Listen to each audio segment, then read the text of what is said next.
मी प्रकाश पाटील तुमच्याकडे येतो. अहिल्यानगरमध्ये देखील विखे पाटलांची प्रतिष्ठा पणाला लागली होती.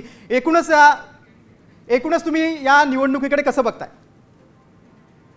अहिल्यानगरमध्ये विखे पाटील आणि भाजप आणि राष्ट्रवादी म्हणजे अजितदादांची राष्ट्रवादी हे दोन्ही पक्ष सत्तेवर पुन्हा येताना दिसत आहेत. भाजपला 15 जागा मिळत आहेत आणि राष्ट्रवादीला 20 जागा मिळत आहेत. आणि हे ते महायुती नाहीये. विशेष वैशिष्ट्य इथं आहे की इथे युती झालेली आहे. फक्त भाजप राष्ट्रवादीची युती झालेली आहे. यापूर्वी इथे सत्तेवर शिवसेना होती आणि ती उद्धव ठाकरेंची होती. पण ह्या वेळेला विखे पाटलांनी आणि संग्राम जगतापांनी शिवसेनेला बाजूला ठेवलेलं आहे. इतकं असताना ही शिवसेना ही चांगली कामगिरी करताना दिसते. तिथे 20 ते 22 जागा मिळवते आणि युतीला 35 जागा मिळत आहेत. म्हणजे 68 पैकी असं चित्र आहे. ऑलरेडी बिनविरोध पास झालेले आहेत निवडणुका. आणि संग्राम भैयांचं जे काही इथे गेल्या 2 वर्षापासूनच्या ज्या भूमिका आहेत पक्षाबरोबर किंवा पक्षाच्या विसंगती समजा पक्षाच्या जी भूमिका आहे त्याला ती भूमिका ते घेत नाहीयेत. आणि ते थोडस हिंदुत्वाचं काळ नगर शहरामध्ये चाललेलं दिसते मला. आणि विशेषतः संग्राम भैया जगताप आणि राधाकृष्ण विखे पाटील, विजय विखे पाटील ही सत्ता पुन्हा आपल्याकडे लागताना दिसत आहे. आता उद्या शिवसेना काय करते, कोणता निर्णय घेते हे पाहावं लागणार आहे.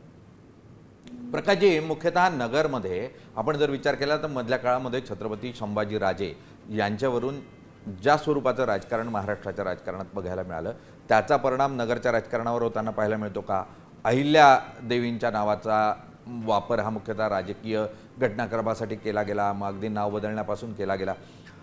याचा परिणाम हा हिंदुत्ववादी विचारसरणीकडे नगरच्या मतदाराची मानसिकता वळवण्यामध्ये झाला असं तुम्हाला वाटतं का?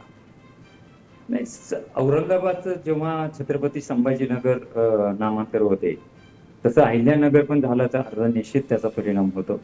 शेवटी अस्मिता आहेत आणि अहिल्यानगरला जे अहिल्याबाईंचं जे आहे नाव देण्याला कोणाचा विरोध असण्याचं पण कारण नाही.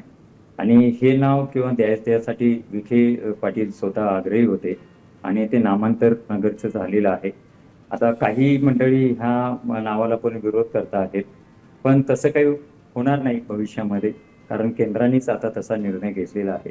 पण प्रकाशजी एकच प्रश्न की यामध्ये विखे पाटलांनी आपला गड राखला किंवा नगरवर सत्ता विखेंनी राखली असं म्हणायचं का? कारण शिंदेंनीही बऱ्यापैकी तिथे आपली ताकद दाखवलेली आहे. अशा परिस्थितीमध्ये तो कमकुवत झालाय विखेंचा गड असं म्हणायचं की नाही बळकट केला असं म्हणायचं, काय म्हणायचं अखेरीस?